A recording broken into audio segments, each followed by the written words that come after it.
foi depois de 3 dias, eu chorando muito, muito angustiada, né? Depois que a minha mãe foi enterrada, nós voltamos para casa, tudo, e nós tínhamos uma viagem marcada. E eu fui para essa viagem. E lá, só que lá eu queria ficar só no quarto, eu não queria sair, estava chorando muito. Mas mesmo pela partida que a gente sente, né? Falou, "Oh, será que não poderia ter feito mais alguma coisa, né?"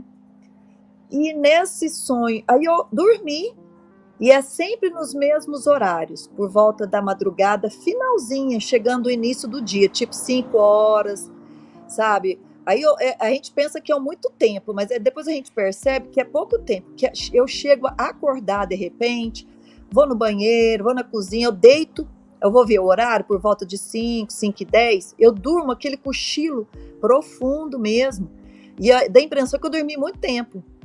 Quando eu vejo, aí no instantinho passa um momento, eu acordando, nesse meu sonho, eu dormindo lá no meu sonho, e eu senti que eu acordei num lugar que eu falei, gente, que lugar que é esse? Parecia um supermercado, né? E depois eu vi que era um supermercado, que minha mãe levava muito a gente no supermercado para fazer compra para nós. E eu apareci dentro desse supermercado e fui andando. Falei, gente, mas tem pouca luz aqui nesse supermercado. E aí eu olhei para o lado, olhei para o outro, e lá na frente, tinha pouquinho, assim, acho que se eu não me engano, tinha quase ninguém. Era assim, se tiver alguém, eu não notei a presença de pessoas que de repente estava fazendo compra. E aí eu fui andando para frente, quando eu vi longe, eu vi meu pai, e que já desencarnou tem o quê? Quase 30 anos, né? Na época, estavam uns 25 anos que ele tinha desencarnado. A minha mãe desencarnou tem 8 anos. E, de repente, olho lá na frente meu pai, uma roupa preta, toda preta, e uma faixa branca na altura do peito. Uma faixa larga, mais ou menos assim, na altura do peito. E a branca, né? Aí eu falei, olha pai, o senhor aqui. E até então eu não tinha percebido que ele tinha desencarnado. Eu tava como se eu estivesse vivendo com a pessoa e nem reparava que era uma presença que eu estava tendo ali com outro momento, assim, outra, como é que eu falo? Um paralelo, né? Da vida espiritual ali. E aí meu pai foi falando assim, aí ele foi e apontou para minha mãe. Ó que eu olhei pro lado da minha mãe, e eu falei, nossa, é minha mãe. E eu fui chegando perto. Quando eu fui chegando perto da minha mãe, ela segurava o carrinho de compra, que ela sentia muita dor nas articulações do quadril, e ficou parada, estagnada, parada. Eu pensei assim, que ela ia olhar pro meu lado, né, e conversar comigo. Ela ficou paradinha, como se eu nem estivesse ali.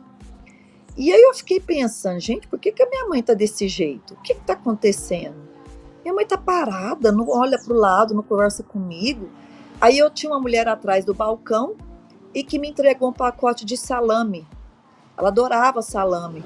Aí eu só comentei, mãe, só veio comprar salame, hein? Nós já falou que só não pode ficar comendo salame.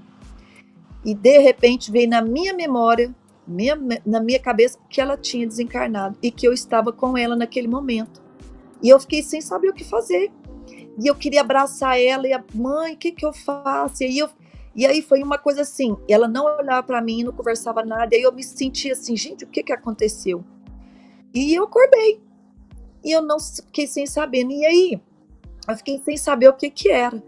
E no dia seguinte eu fui a um dentista, que era um dentista que é bem da linha, que trabalha no lado da espiritualidade mesmo, né? E ele foi e me falou, não, você teve presença com sua mãe.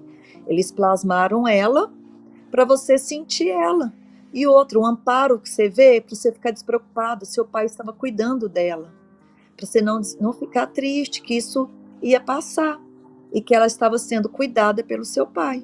Então, eu acho que me acalentou muito saber que meu pai estava com ela, por mais que ela não olhou para o meu lado, ficou quietinha, paradinha, como se fosse uma estátua, em pé, sabe? Ela ficou em pé. E aí eu acordei, sabe? E aí, assim, uma coisa que a gente vê que, como se diz, eles enxergam até o momento que a gente está nesse momento dessa separação, né, carnal que a gente tem com os nossos parentes, nossos amigos, pessoas próximas assim. E aí, de uma certa forma, veio me aliviar, porque aí até então eu comentei com as minhas irmãs ficaram mais tranquilas também, sabendo que o meu pai estava auxiliando a minha mãe. Aí tem uma questão para a gente pensar, né? Que é a questão de como que as pessoas se encontram no extrafísico, tá? Porque a maioria das pessoas, você já foi em centro espírita ou frequenta centro espírita, né? E você Sim. sabe qual que é a dificuldade que esses espíritos recém desencarnados são esse impacto dos laços carnais, eles fazem com que há um trauma.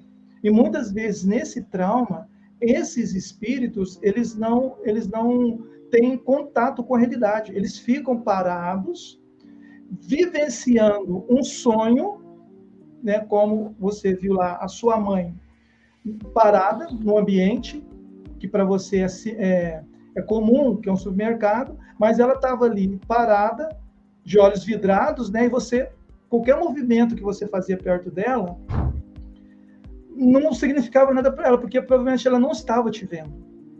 Porque Com certeza. muitas vezes esses espíritos, eles só veem aquilo que eles querem ver.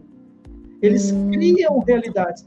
No mundo astral, no mundo espiritual, é muito fácil você moldar a realidade, sabe? Porque é muito plástico. Você molda o seu corpo físico, né? Você me contou uma experiência, agora mesmo você vai contar do seu pai, né? Que você pode se transfigurar mais jovem ou com outro gênero, né? uhum. Então, essa plasticidade que os espíritos têm no extrafísico impede com que você talvez até reconheça eles. Este foi um corte e o vídeo completo está aqui na descrição. Se você gostou, curta, compartilha e comenta. E se você não é inscrito, se inscreva no canal e até o nosso próximo vídeo. Fui!